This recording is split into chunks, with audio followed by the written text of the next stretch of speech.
Hello and welcome to today's webinar. Today I'm with Kevin Reid.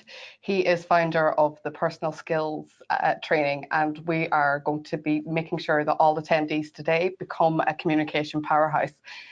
Before we kick off, I just want to run through a bit of housekeeping with yourselves.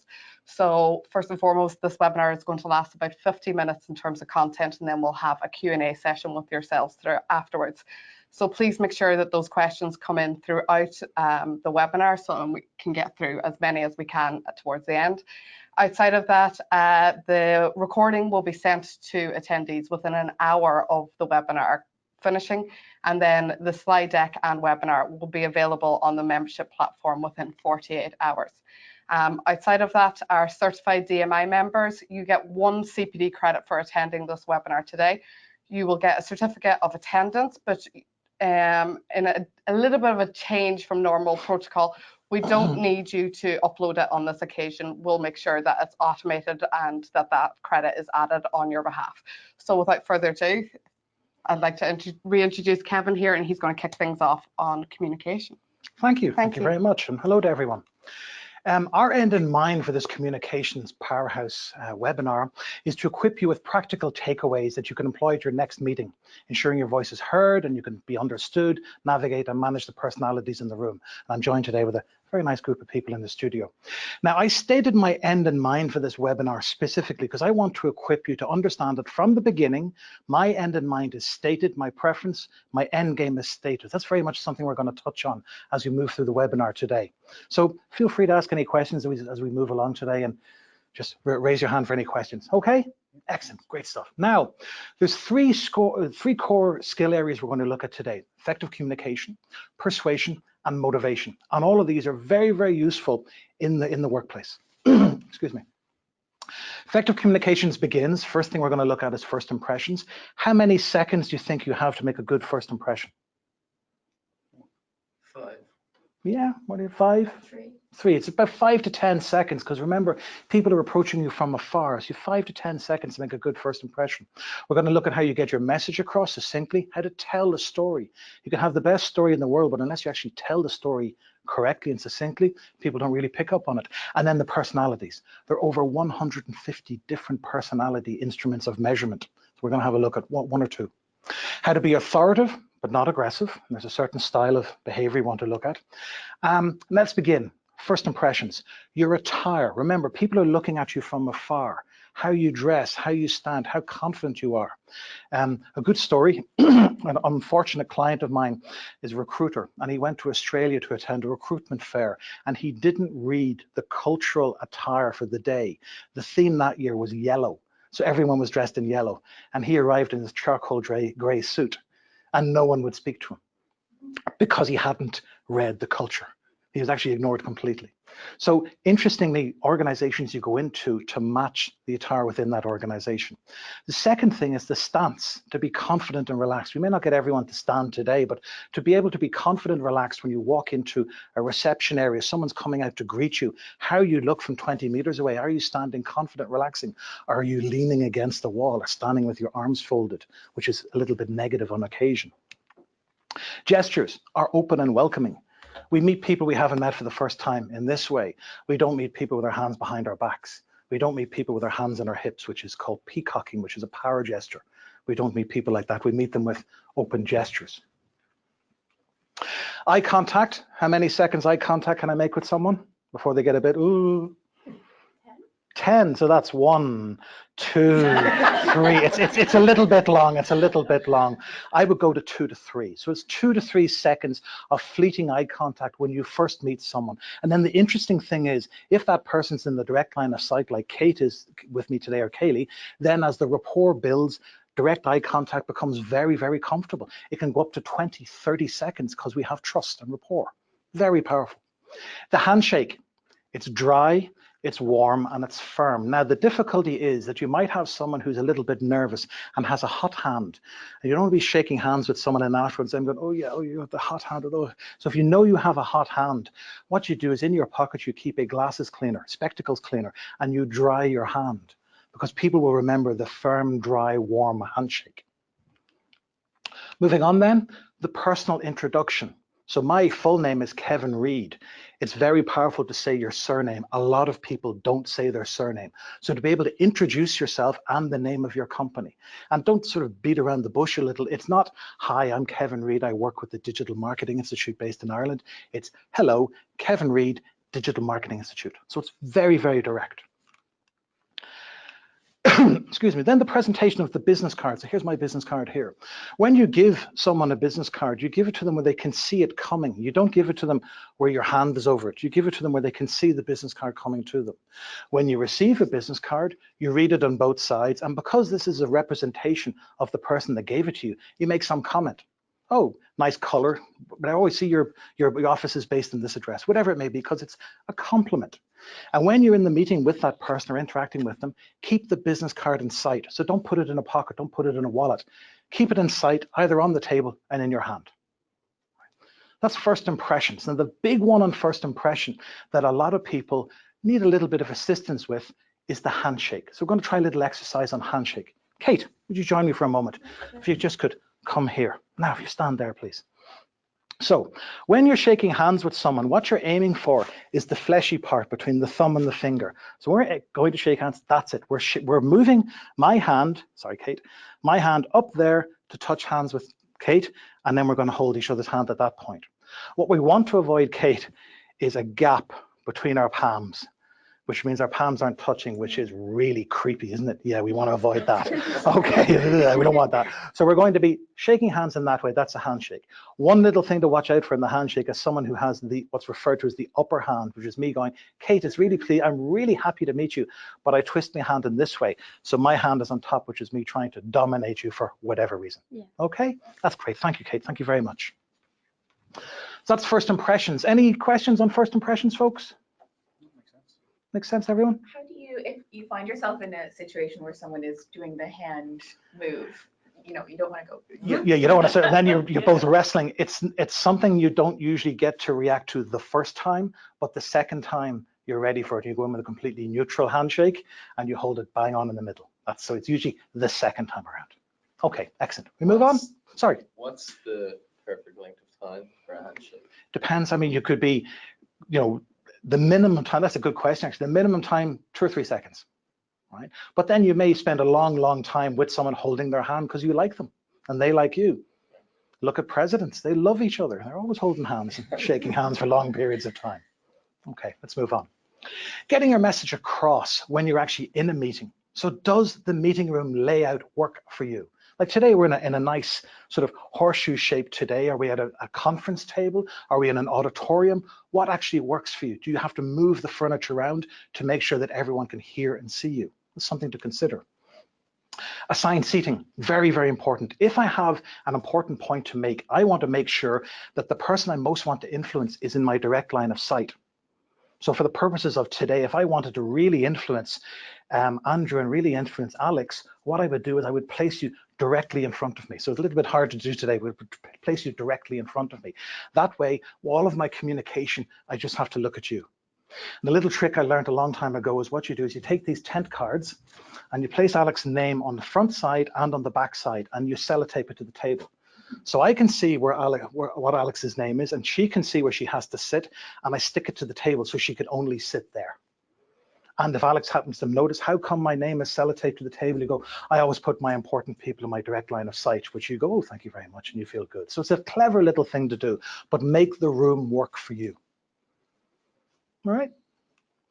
Okay, the audience, the people you're coming to the meeting with, what do you know about them? So how would you find out about people before they come to the meeting? LinkedIn, social media. Yeah. And it is acceptable if you're going for meetings these days to have noticed the day before, a few days before, that Andrew has checked me out on LinkedIn. That's absolutely fine. What happens if you can't do any of those things? What's the last ditch method for having an interaction with someone coming to a meeting? Colleagues, yeah. Or what I do, meet them at the door. Handshake, who are you? Tell me all about yourself, making small talk. What values or viewpoints do they hold? Again, how will you find that out? You talk to them, you have conversations with them. And another thing that people do is they make small talk, which is part of this exercise. Why do we make small talk? Breaks the barriers down. Breaks the barriers. It lets you know that I'm not a threat, small talk. And small talk can be built in and have values and viewpoints to find out a little more about the person before the meeting commences, so you know where to pitch your particular presentation. And are the attendees aware of your agenda? Have you passed around an agenda? Is agenda being adhered to today? Do they know what the meeting is all about? A lot of people go to meetings, they don't actually know what they're about. It's not that uncommon. So from getting your message across, the most important thing for me in that is, how does the room work? Does the room work for you? Is everyone in your direct line of sight? Does the technology work? Is the sun shining in through the window? Whatever it may be. All right? Good stuff. So to tell and sell your story. So this is, you can have the best story in the world, but unless you tell and sell it properly, people will look at you. They probably will be too polite to tell you they don't get what you're saying, but you've got to be able to have a nice structure. Keep it simple, KIS, right? Less is more, so you keep it visual. So a picture tells 1,000 words. If you cram a lot of text on your presentation, people will be polite and they'll look at it, but they really don't understand it, and they will glaze over and they won't be listening to you at all. So you keep it as visual as you possibly can. You are the very best visual aid. So there's a little thing you can do on any keyboard that's connected to PowerPoint, is the B button. If you press B, it blanks the presentation. So if you press B and it blanks the presentation, where does everyone then look? At me. And that's what you want. So turn the PowerPoint on and off. So when they're looking at me, they're not looking at the screen. And then what you can do is, when you display information on the screen, everyone's looking at the screen, reading the information, you click it off and they're back to you. So you are the very best visual aid. Don't be afraid to blank it. Of course, the first time it happens, everyone thinks the bulb is gone and they don't know what's going to happen, but you're absolutely in control. You're absolutely in control. Now, your voice projection. You speak from your throat, you speak from your chest. The practice that you give yourself is you use your voice from here. This will involve a lot of shouting in the shower and going out into open spaces and practicing using your voice to best effect. You have pitch, you have pace, you have power, and when you put passion into that, you have a very strong speaking voice. My voice is about medium voice, and my speed is about medium for a meeting. If you speak really, really quickly, people can't understand what you're saying. You don't want to go that fast, and you don't want to get too loud either. So being able to practice a nice speaking voice, people can hear you and understand you. That's half the battle. Agreed? Excellent. Okay. Thing is to tell stories. You can tell a story about anything, and it's usually an anecdote that relates to something that was said as done. Just when we were setting up today, we were talking about these cordless microphones and wireless microphones. We were telling stories about that and exchanging views. When people remember stories that are related to the subject, they enjoy it a lot more. They may not think about the particular technical aspect of it, but they remember the story and they remember you as telling them a good story. So you can almost get an anecdote for any possible scenario, and an anecdote is a good thing to do. A number of years ago, I worked for a cancer research laboratory, and I had to brief the scientists on making presentations on the cure for cancer, which invariably they failed every time. So every week they had to make a presentation about how we failed, and they told stories around failure, but very positive failure. So when you tell stories to illustrate your point, people remember. It's a very powerful anchor. All right. Now, there's a little list here. In fact, there's quite a long list here of what the audience is subconsciously looking at you. So they're not picking out your expressiveness, smile, eye contact, head position, and so on. They're not picking out those things individually, but they're aware of all of them. So your stance, do you look nervous in how you stand? Your movement, your confidence, your presenting style, your rapport, how involved you are, how happy you are, your enthusiasm for the subject, and all of those things directed towards the person. So they talk about first impressions last. This is the sort of thing that people are picking up on. This is the sort of thing that is the entire message. A bit scary, isn't it? Yeah, but at least I'm making you aware of it. At least I'm making you aware of it. Now, talked earlier, Andrew, about the personalities. There are over 150 personality measurement instruments, and people can't even agree on those. So for reference today, there are 150 of them. No one single model is accepted. We're going to look at one little model today, but no one single model is accepted. You will get personalities in the room. You will get the loud person, the quiet person, the dissenter, the grumbler, the person who's always into the gossip. You'll get all of them. You'll get the passive, you'll get the aggressive, you'll get the passive aggressive. And so the list goes on. Communicating with them is about the best way to actually interact with these people. And what happens when you have a personality is our differing personalities are our unconscious ways of perceiving. So personality manifests itself in me unconsciously perceiving what I'm receiving from you. So you may say to me, Kate or Kevin, hi. And I go, what do you mean by that? So we have different responses. Our behaviors are different because of our personalities. They manifest in many ways, particularly in a meeting. So in a meeting, what you might have is one person, so yourself, Armando, might be big picture. You're into big picture, you're into big things. And Alex might be completely into small detail in little chunks. And how you approach different tasks will have completely different meaning. And if you only want to concentrate on the small things and you're concentrating on the big things, you'll actually clash until you can have a better understanding of each other. Make sense? I'm sure you can relate to that in various meetings. Yeah, I think so. Yeah. So understand there are over 150 different personalities. You might get all of them in a meeting. I really hope you don't, but you'll get one or two. So you've all heard of an alpha. Heard of an alpha. Most people think of alpha males, don't they? They do. It's kind of urban myth. It's alphas are urban males. Alpha can be anyone. And the alpha is the person, the individual with the highest social rank in that interaction. That's who usually takes the alpha position, right? And what alphas tend to do is they think they're passionate and verbal. They're actually aggressive. But they think, no, just let me make my point. Let me get this last little thing across. No, hear me out. And they'll roll over people to make their point. And they think they're being passionate. So a good way to interact with an alpha might be to do what? Polite answers only. How might you interact with an alpha? Be a bit assertive. Yeah. So to be a bit assertive, how would that? Calm them down a little bit. Calm them down, right? Anything you might want to calm them down and ask of that person?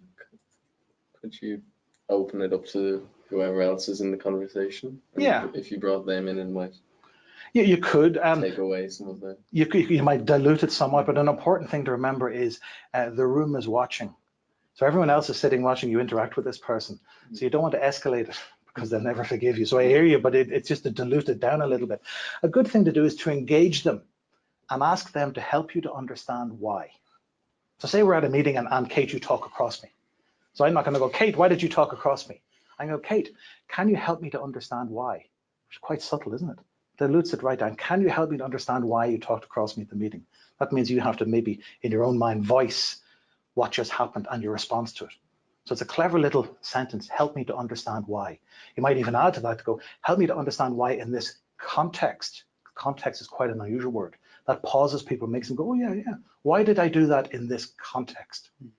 So if you bring them into the conversation, they feel like it suits their ego that they're involved, they're more control. Yeah, in some way you're massaging it, but what you're actually doing is help me to understand why you, whatever. And it's not, why did you do that? It's help me to understand why. It's very, very subtle, very powerful. Happy to use that? Okay, excellent. Now, E here is authoritative but not aggressive. So you know where this is leading. As you just said a moment ago, Paul, it's being assertive, right? So avoiding making others feel manipulated or pressured. That's what assertive people do. They encourage others to be open and honest about their views. So they want to hear from the room. Assertive people very much attracting that. They're aware of the signals they're sending and receiving. So you're not walking into a room at a meeting and someone is standing here going, oh, you're very welcome. Everyone, I'm not doing this or you're not doing this. It's open gestures. That's what assertive people are doing. They're being very open. An interesting thing to do is, as an assertive person, you get to decide if you're going to command the room or not. All right, so if you want to command the room, you sit at the top of the table and everyone is looking at you. You've heard the term divide and conquer? If you really want to wreck people's heads, you sit between them. So if you're going to have a difficult meeting with someone and you maybe want to mix things up a bit, you sit where Paul is sitting between the two people. You would normally be expecting Paul to sit over here, but in actual fact, he sits between you. And the power of that is you can only talk to one person at a time. It means you can only talk to Kate or you can only talk to Andrew. So divide and conquer. It's a power play. It's very powerful. Sit opposite someone to enjoy effective communication. So even when you're with a colleague, so myself and Andrew are at a meeting and we're talking to some people here, we shouldn't really be sitting beside each other, because if we have important things to say, it's either me elbowing you or me trying to kick you under the table. That's not going to work for the instantaneous stuff. Much better for him to be sitting opposite me so I can make eye contact, raise an eyebrow. Much more powerful. Make sense? Yeah. Maximize your impact. You stay seated or stand up. So would this presentation be different today if I was sitting amongst you? The energy is much better if you stand. Plus, I can get rid of my energy while standing. So it's very powerful. Stand up. And then there's power plays. All heard of power plays, haven't you?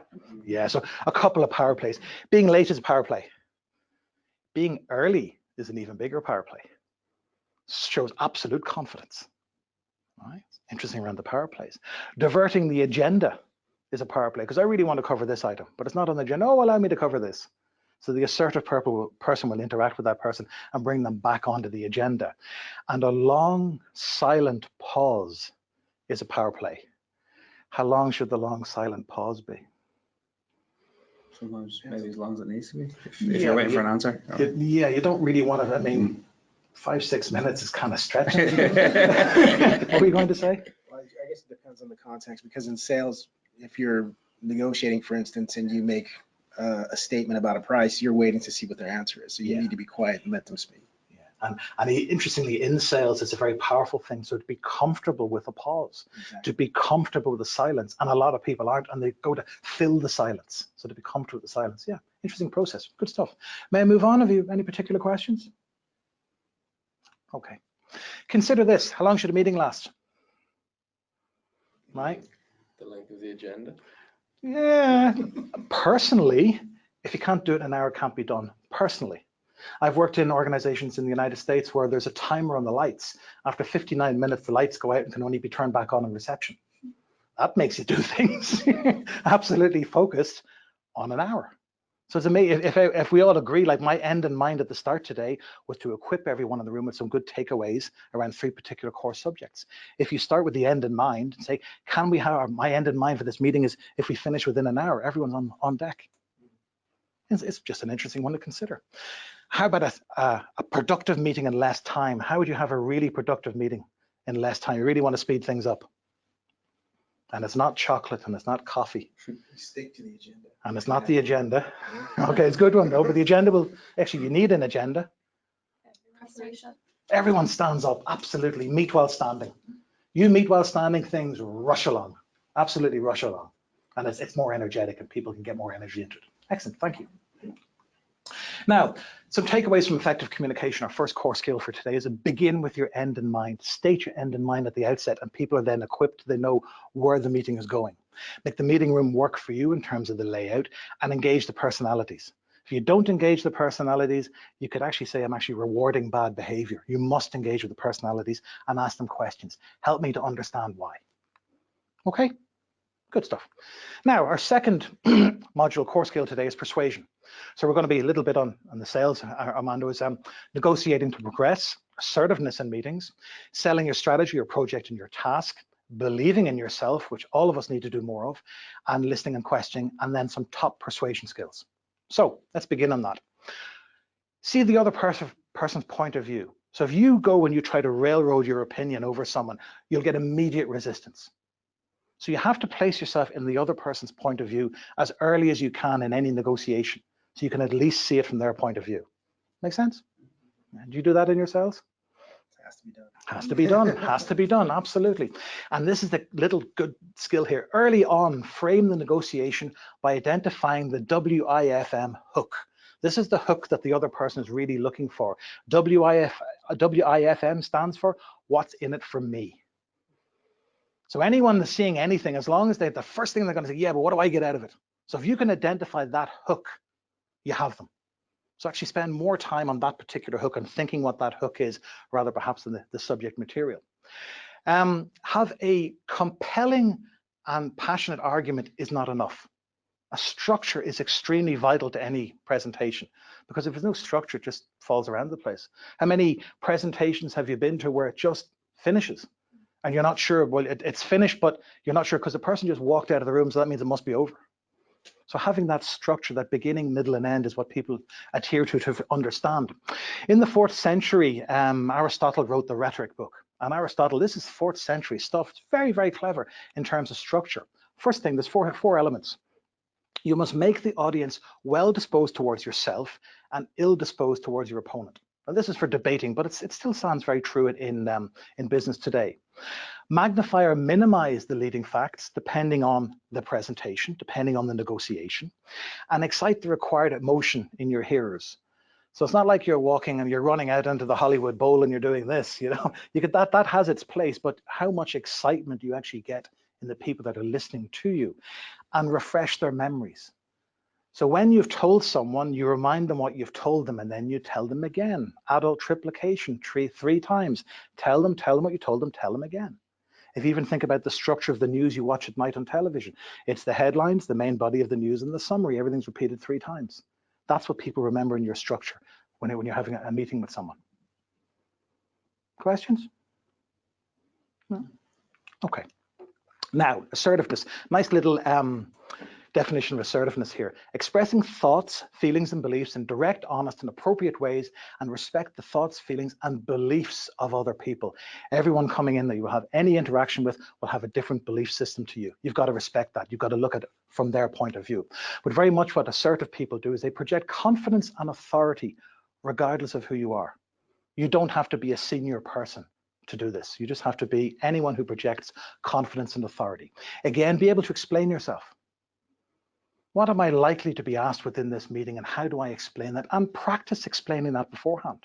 Try not to be tongue-tied. Project a self-assured and non-threatening authority. How might you do that physically? How you stand. How you stand. Present yourself. Make eye contact. Make eye contact. Smiling. Smile at them. Let's just practice. Give me your best smile.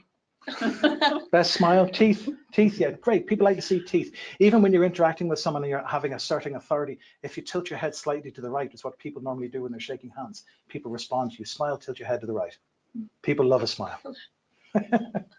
So that's ensure everyone is heard and everyone gets a chance to speak. So if you're looking in your meeting room and there's 10 or 20 people in the room and one person's not getting a chance to speak, the assertive person looks after them. They say, did you have a point to make? May I ask your opinion? They look after the people in the room. Focusing on the solutions and not getting bogged down. So you're not getting involved in the politics, the local culture. You're able to see the bigger picture and move on from there. That's what assertive people do. And they're able to step back and take the overview and pause in a moment to be able to see everything that's occurring around them. Makes sense, doesn't it? Mm-hmm. But the 3 most important things that an assertive person do is they're able to discuss, argue, and negotiate on any subject. Because they take all of the elements in above to be able to discuss, argue, and negotiate. So it's a presentation, it's a meeting, it's a sales pitch, it's a salary raise, it's whatever you want. You're able to discuss, argue, and negotiate on that particular subject. That makes sense? Yeah? Okay, we proceed? Yeah, good stuff. Now, when you're selling your strategy, you're selling your project, you're selling your task within the meeting, you got to be able to make sure it's at the values of your audience. So if you're making a presentation that's at graduate level and the people in the room are the senior management team, they're very, very different level. They're not going to get what you're talking about. So you've got to be able to assess in advance, kind of what we did, looking at LinkedIn or maybe greeting people at the door to find out what they know and what level you're going to be pitching this at. Support the content with figures, graphs, and statistics. Make it as visual as possible. That's how you tell the story. People can respond to you more and get the message more. Pictures 1,000 words. And animate complex graphs. So it's not enough for me to show you a really complex graph full of figures. You don't know what that means, and you're probably going to be too polite to tell me you don't know what it means. So I'll show you one small element of the graph, and then the next bit, and then the next bit, and I will build the graph for you. And they go, that makes perfect sense. What I've done now, though, is I've conditioned you to understand what a complex graph looks like. So the next graph, I can just show it to you and you understand. So you build graphs very, very slowly, and the comprehension comes with you. Okay. Now, the difficulty all of us have is we have difficulty banishing our self-limiting beliefs. That's where we come from. And if you don't believe your own message, you use qualifiers which are unnecessary and open up uncertainty and doubt. And we all do this. We all do this. A couple of 3 examples here. Would you mind if I just suggest this might be a bad idea, but you'll probably say no to this, but can I? Now we all do that. What it really means is I'm going to say something, ignore me completely. And you're being terribly polite. Much better to be assertive. I want. You get a lot of little children. I want, what do you want? I want sweets. I want candy. Give it to me now. Okay. So they don't try to explain it or over-explain it in advance. So that's something that's called a qualifier, which we tend to drop in, and it will seed uncertainty and doubt in your personality. Sign of nerves as well. You do that type of stuff. That's the thing. And even non-verbal words like and things like that, they drop into it as well. Yeah. So that's something to watch out for, right? And stuff. Listening and questioning, you got to listen to what's being said and listen to what's not being said. How do you listen to what's not being said? Interesting question, isn't it? Body language. Body language. How do you know someone's not listening to you? Not looking at you. Not looking at you. Pointed elsewhere. Turning in the chair, watch the position of the feet. Are they pointing away from you? Suddenly taking out the phone? Fidgeting, exactly. So you're paying attention to all of those. Listening to the signals you're sending and receiving through a multitude of nuances, gestures, and expressions. So you have meetings with people frequently, you'll learn to understand all of these nuances and gestures. You'll learn the other person. Kind of sales technique as well, isn't it? You do a lot of this. Yeah, absolutely. And observe body language disconnects. Now, there's two parts of this. If I'm having a meeting with these lovely people here, and I suddenly notice that Paul moves in his seat or sits back or sits forward or puts his pen on the table, that's a disconnect. My peripheral vision will pick up a disconnect. So he's now disagreed with something I've said and he's changed his position. That's what you know people have stopped listening because you've said something. So go back and perhaps ask, Paul, did you have a point there? Right? And if you're tuned in, your peripheral vision will give you a lot of information. The second part of this is your intuition. Men and women have intuition. Women trust their intuition more than men. Trust your intuition. If you think there's an issue, there's probably an issue, go back and address it. Is women's intuition very powerful? Certainly. Men's intuition, have you heard of it? No. No. Okay, and ask questions to clarify and show interest. So just questioning, how would that work? What's the time scale? Who are the stakeholders? Can you tell me how would that work? Questions are very powerful, very powerful. Now, building rapport, this is interesting. You can repeat specific action words to transmit your intention. Now, these are specific words that are maybe a little unusual. Rapport builds and the audience is conditioned to copy you. So recently I did this with a large group of people and I was talking about emerging value creation, which kind of means not too much, but I kept talking about emerging value creation. And I knew verbal rapport had been achieved when people in the room started talking to me about emerging value creation. So they're getting comfortable with my language, right? So that's verbally. Now, to physically have good rapport with someone, we try a little exercise about recognizing when rapport, which is physical rapport, has been established. So you're in my direct line of sight. I might just use yourself as an example, Kaylee. So what I will do when I'm meeting Kaylee for the first time is I will align first of all, my spine. It may not be so obvious on the camera, but I'm aligning my spine. I'm aligning the angle of my shoulders and the angle of my head in our interaction. And what I'll do is I'll move in and out of that physical stance. I'll be fleeting in that. So every couple of moments, I'm going to align myself to you and then go on with the meeting and then come back and align myself to you. You won't be aware of this. But what I will do when I've been doing it for a couple of minutes is I will make a gesture. I might fold my arms, take off my glasses. I might slip back in the chair a little bit. And if you copy me, I know rapport has been established.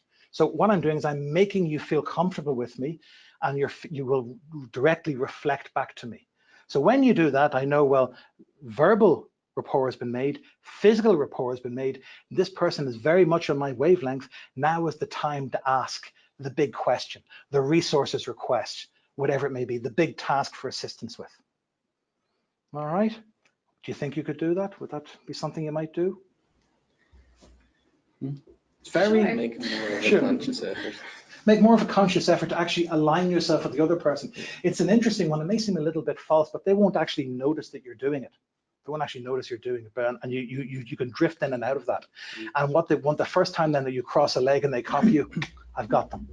We're in rapport. It's very powerful. Interestingly enough, you can do it with people who don't like you, who are absolutely sitting there not going to engage with you at all, and you can engage with them, and despite themselves, they have positive rapport with you. Think of the fun you're going to have. Okay, some top persuasion skills. Making incorrect assumptions about your audience, usually at the values of the audience, excuse me. So not having found out beforehand, only focusing on what you're going to say, not what you're going to do, which many people make a mistake of in meetings, and not being prepared. The reason I have worst question in brackets is, think about going into this meeting, whatever this meeting is, what do I not want to be asked? What is the worst question I can be asked? And what's the answer? And you prepare for that, you can be asked anything. So literally don't go in unarmed, think, what do I not want to be asked, and prepare for that. So that's preparing for the worst question. One of the most powerful things I've ever been told. Talking too much and over-explaining. So if you explain something once, the more you explain it, you're actually damaging your personal credibility because you're over-explaining. So very assertive people explain it shortly, they discuss, argue, negotiate, and it's succinct. Over-explaining damages credibility. Makes sense, doesn't it? And fearing rejection can actually be reflected in your voice. So if you're unsure of yourself as a child, like if my mother said to me, Kevin, did you kick the football? I'll go, no. So my voice will go right down. We tend to do the same thing in meetings if we're not sure of ourselves. So a good thing to practice is to be self-assured with a loud voice, even if you consider you may not be correct, whether you're being self-assured and you're projecting assertiveness. More focus is required on your emotional intelligence to allow you to possess better self-awareness. Can I do this? Yes, I can. How am I going to do this? Am I aware of this? How am I feeling in myself? What are the surroundings? Am I in good rapport with other people? All these little questions you ask yourself before approaching a meeting. And what this does, having good self-awareness, is it diminishes your self-limiting beliefs. Because then you go, yes, I can do this. I own this. This is me. Here we go. Let's have action. So having high emotional intelligence is one of the most important things you can do in the modern workplace. And you're able to view the meeting from all points of view by having good focus on your emotional intelligence because your mind is open. Makes sense, doesn't it? Takes a bit of practice, but it does make a lot of sense. If you want to negotiate a workable solution, good top tip is from the beginning of the meeting, fully engage in order to persuade. So it's not enough when you have come to the part of the meeting where you want to persuade someone to suddenly become interested. You've got to be interested from the outset. Again, you know that from sales. You've got to be interested in the outset, work the whole way through the persuasion with someone and be engaged with them in order to persuade. So it's a constant. Any questions? Okay, good consideration there around the rhetoric, again, written by Aristotle. Regarded by many as the single most important work in persuasion ever written, and we still use it in our meetings today. It's how we still structure our interaction with people. Powerful stuff. So a couple of takeaways from persuasion there. Clear meeting structure, observe the body language. Watch out for the disconnects. We don't pay enough attention when people are moving in their seats. We were before the webinar started looking at the rapport of everyone in the room here, how our bodies were all copying each other. That's good, positive rapport. Be more aware of that. And understand assertiveness, which is discuss, argue, and negotiate, and rapport, which is having a verbal connection with someone where they're copying your specific action words, and a physical connection with you. When you move one leg over the other, you take your glasses off to polish them, they copy you. Make sense? Yeah. Questions?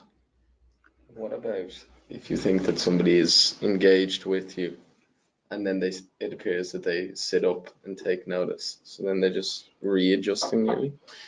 Anything is a disconnect. So we have established rapport. We're talking now for 35, 36 minutes. We're established rapport. All of you are in a mini trance. So all of you are sitting still in your seats, all looking at me in the same way. You're all kind of looking in a mini trance. That's okay. It's fine because you're concentrating. It's fine. But if suddenly you sat up and pushed back in your chair, that's a disconnect.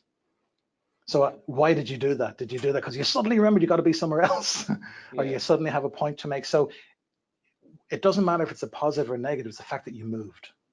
But would it be a disconnect or a connect? You've disconnected in your mini trance, but we don't know why. It's a signal. You've made that move. It's a signal. You've made a move. Something's up. Okay. Do I pause the meeting and ask, or do I continue? But you could be my decision maker. He's suddenly sat up in the chair. He's doing something different. I better check. That makes sense. Yes. Okay. Excellent.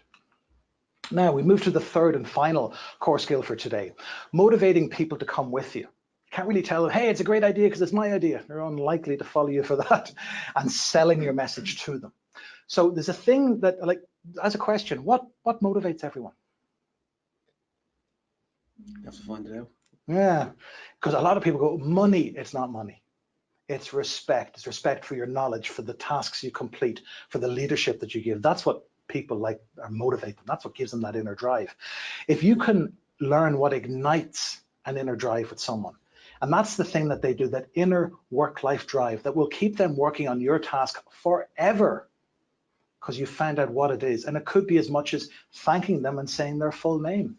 It could be thanking them with a handshake and maybe a hand on the shoulder again. Thank you very much. It was a great job you did. They will work on your task forever. Very, very powerful. Get your message right and they'll follow your journey. They'll assist you for a long, long time. Consequently, the opposite is true. Get your message wrong, don't engage with them on their values, and there's total barrier. They won't want to help you at all. In fact, they probably will work against you. So if I can figure out when I'm having an interaction with someone, what is their inner work-life drive, it works forever. All right, the very famous story about in General Electric, very quickly, Second World War, they got a special team together to assemble air conditioning components. And they said, you are a special team.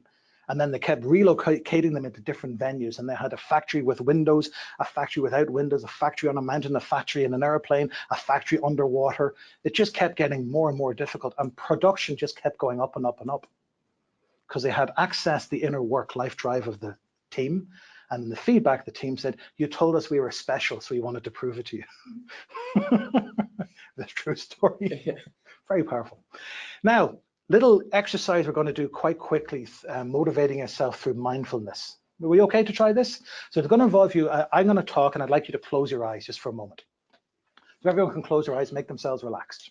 So what I'd like you to do is I'd like you to think back to a negative task that you had to do, a task that made you feel uncomfortable, a task that you didn't really want to do. Someone else made you do it.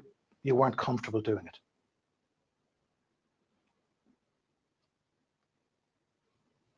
And keeping your eyes closed, what I'd like you to do now is rid your mind of that thought.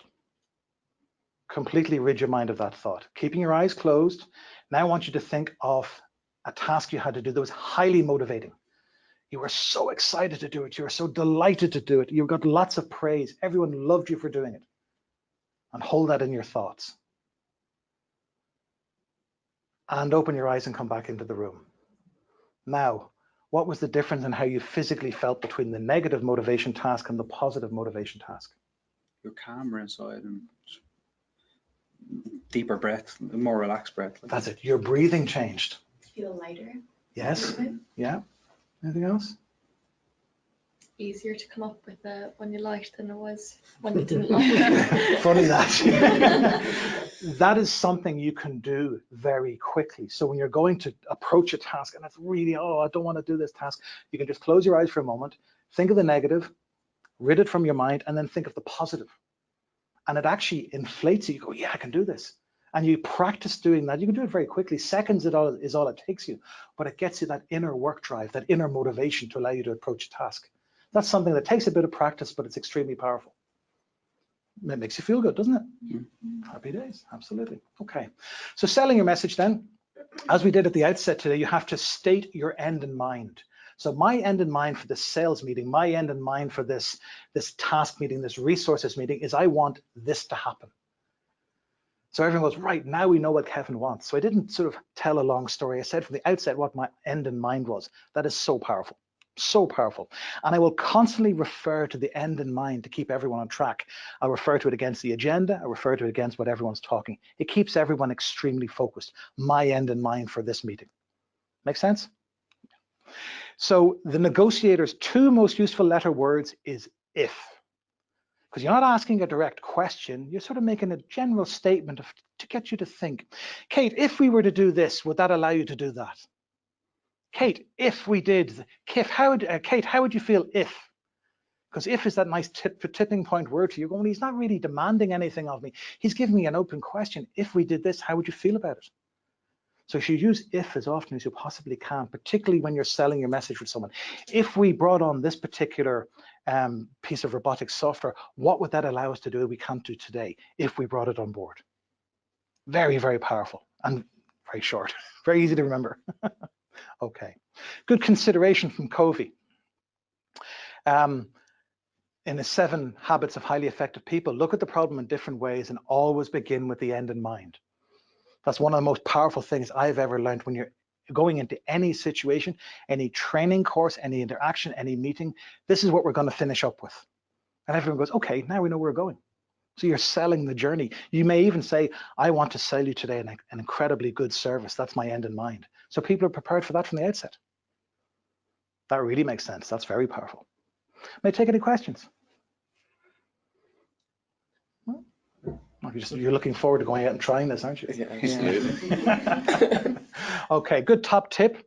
If you want secure buy-in for your strategy, your project, or your task, delegate to motivate. So you're at your meeting and everyone's at your meeting. If I really want to make things happen out of that meeting, everyone gets a job.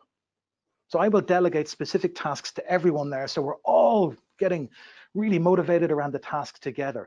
And the trick around delegating to motivate is someone's ability level is there. You delegate a task to them that's slightly above their ability. And what that means is they'll strive to succeed. They'll strive to succeed and please you. So you will be able to bring a whole group of people forward on your task by delegating to motivating. Powerful stuff, isn't it? Yeah. Okay. Now, that's coming to the end of our 3 core skills. Our takeaways from that was ignite the inner drive.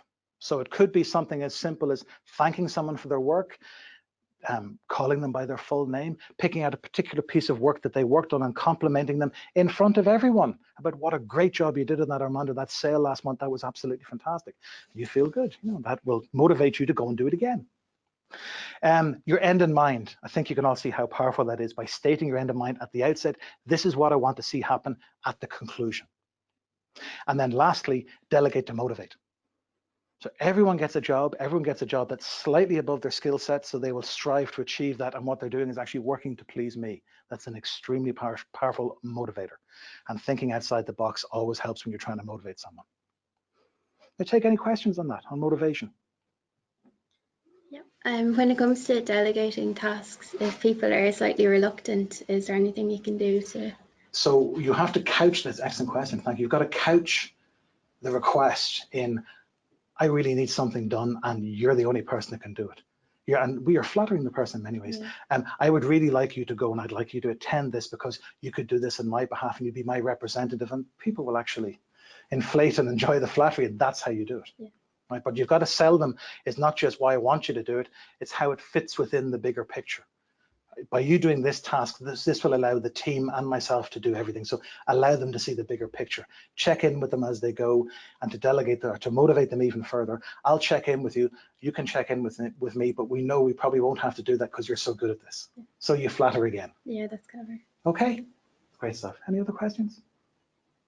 Okay, so my end in mind for today, as I stated at the outset, as a communications powerhouse, to equip all of you to understand communication, motivation, and persuasion. So as my end in mind at the outset, do you feel you've been given a taste of it today?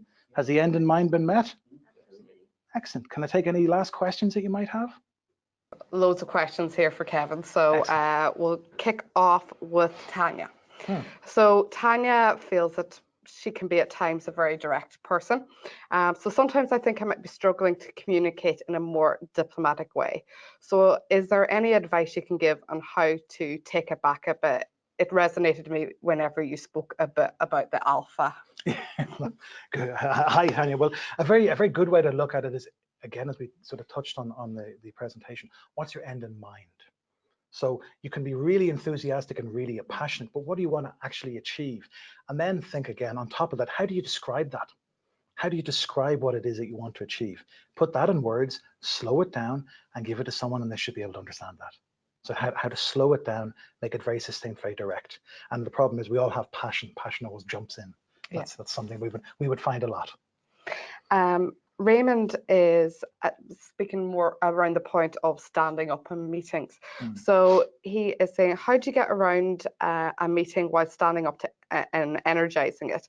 Perhaps with people that might have hidden disabilities, you don't really want to alienate them from the meeting or make them you want to bring them into the wider audience. So how do you perhaps navigate that?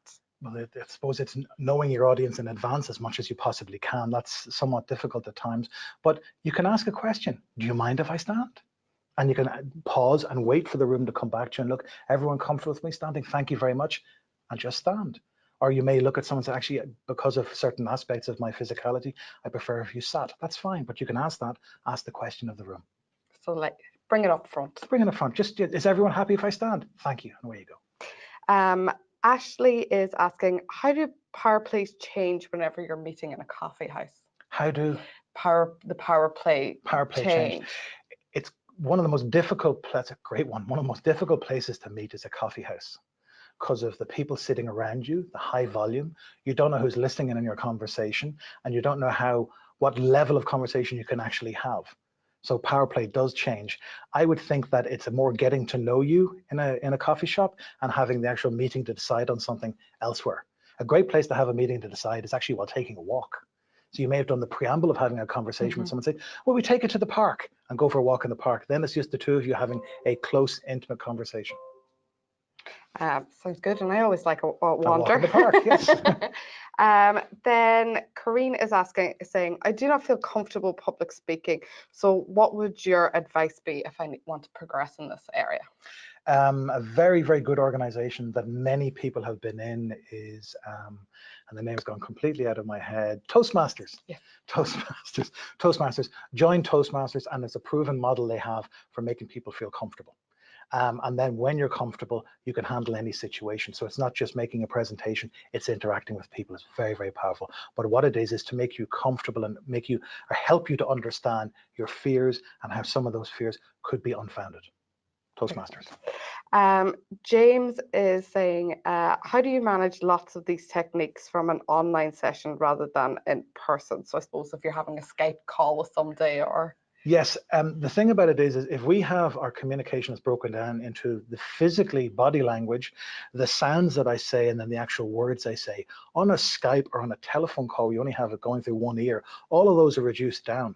So you may have to speak a little slower, not have jerky movements. If someone can't see you, you may email them a photograph of you, because it's always easier to respond to someone when you know what they look like. But usually to slow things down, I would do a lot of coaching with international clients, and sometimes English not being the first language, we'd have side conversations on the web exchange. So use the technology to best effect. But the biggest thing I'd probably say is slow down the communication. Yeah. Because people tend to not take account for the other person. Make sure nothing gets lost in translation. Well, it can certainly get lost in translation. That's why I use Translate all the time, just in case. Saeed is going to the other side now. So he's wondering, if you're presenting in front of a big audience, what are the 3 best things to pick from in terms of best communication and message delivery? Okay, so imagine that the biggest group of people I ever spoke to was 8,000 people in an auditorium in northern Greece. And what I did was I painted the picture in my head. I'm in a room with 50 people, and I was friendly, and I came out from behind the podium, and I approached the audience, and I was mic'd up, and I had great conversation with the audience. And that's the first thing I did. The second thing I did was I broke up the audience into quadrants. So there weren't just 8,000 people in an auditorium. I picked from the gentleman with the blue shirt to the lady in the green dress. I picked that as a quadrant, and I broke up the room into quadrants. And then what I did was I gave that quadrant eye contact, and that quadrant eye contact, and that quadrant. So I moved around the room, and everyone in the room felt they were receiving direct eye contact from me. Yeah. With that large group of people as well, I wasn't afraid to have long pauses. So I was saying, is everyone happy? And then there was a pause in the room, and everyone looked at me and went, oh, we have to answer. Yeah, we're happy. So I had long pauses until people understood, hey, this is what the guy wants. This is the speed he's working at. He's interacting with 8,000 people. Felt like a rock star. It was great. Next TED Talk. Andrew is saying he once had a tip that from a presenter that he should hold something in his hands while he's presenting to occupy himself. Do you agree? And if so, do you have any suggestions what are a good thing to hold? I have heard it. I do recommend it to my clients, but you don't really want to be seen holding something. Like I was using the remote control today because I had to for the PowerPoint, but usually you want your hands free. A better thing to do that no one can see unless you're wearing sandals is to curl and uncurl your toes. That's where the energy can go and no one can see it. And you're sitting there curling and uncurling your toes and no one can see it. That's a good tip. That's a good way to do it. Myself. Let's see.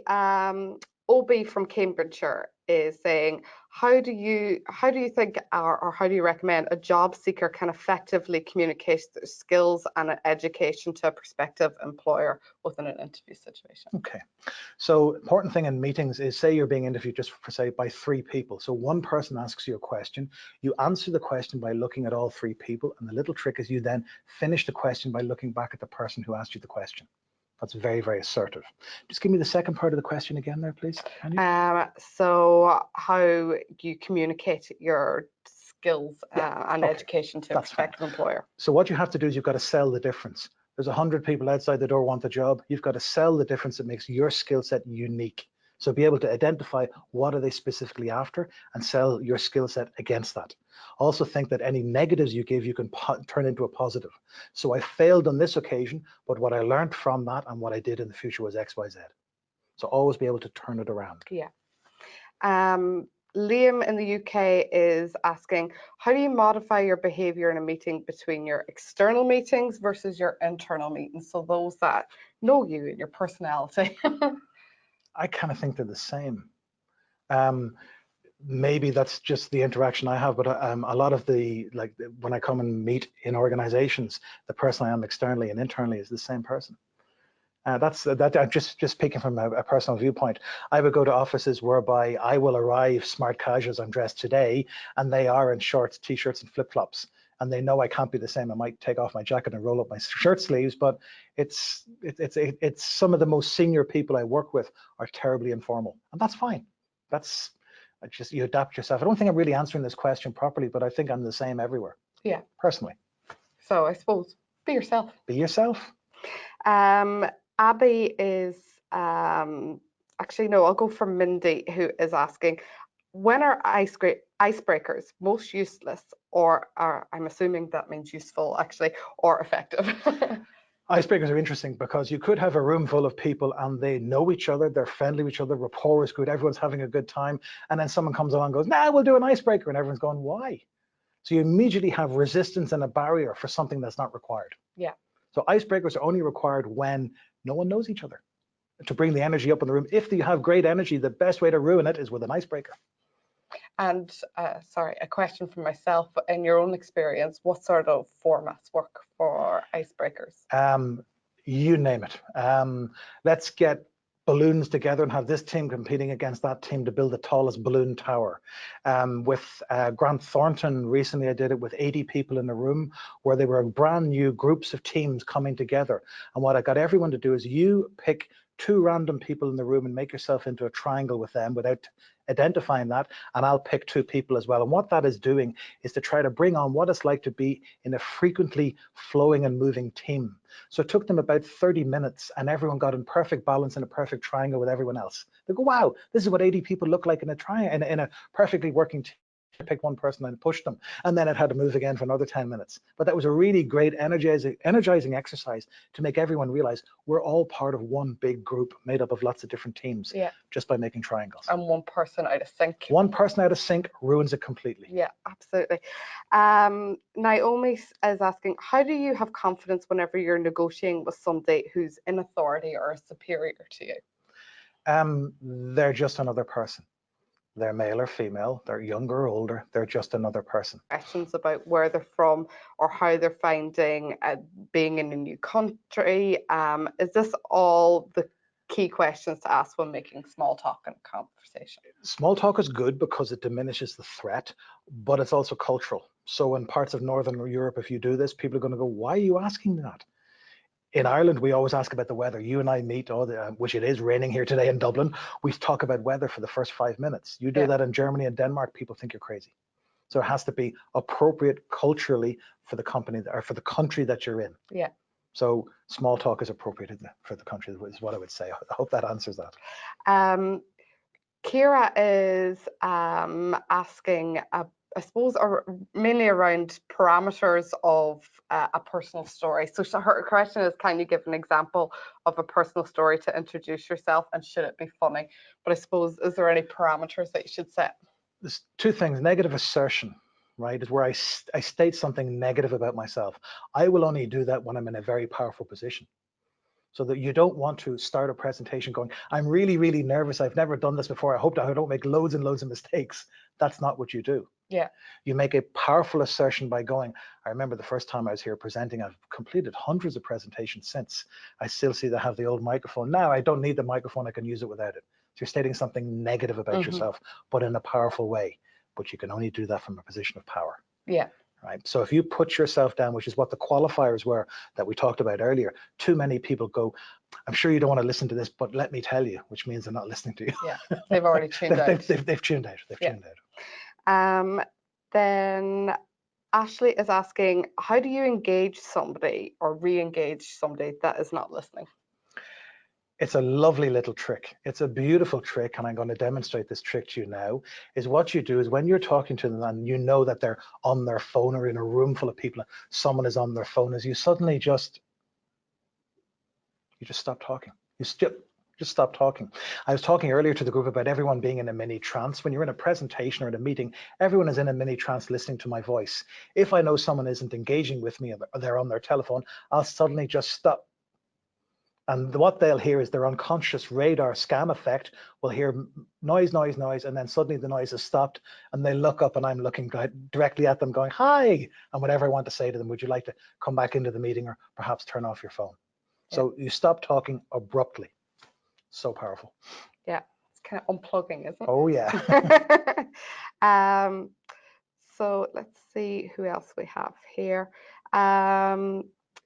We have Rita, who is asking about her English is not her first language. She's fluent but has an accent.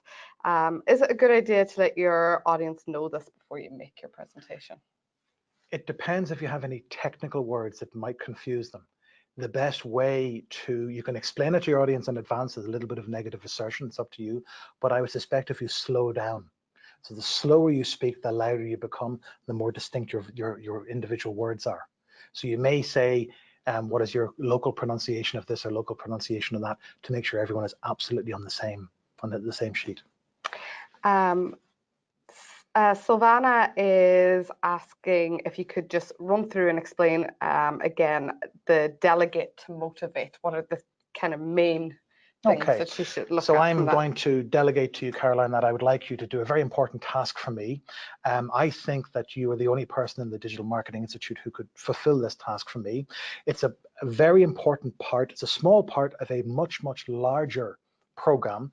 And what I need you to do is fly first class from Dublin to New York 5 times a week on first class on Delta Airlines. Would you be okay for that? Sounds amazing. Okay, now what I want you to do on that is record on every flight a certain number of tasks. I'll give you the template to do that. But what I need you to do is this very important task for me, 5 times a week flying first class to America.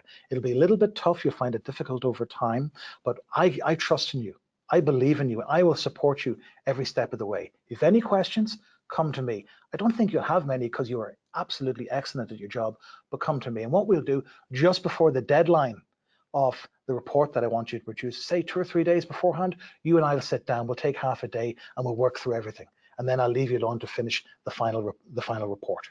Happy enough to do that? Sounds pretty good, actually. Excellent. I'll get my Christmas shopping in. I was thinking that. Okay, how are we doing time-wise? We might take one last question here from Elsa, who's asking, how do you overcome initial disengagement if you're new to a business or low in the hierarchy? Right.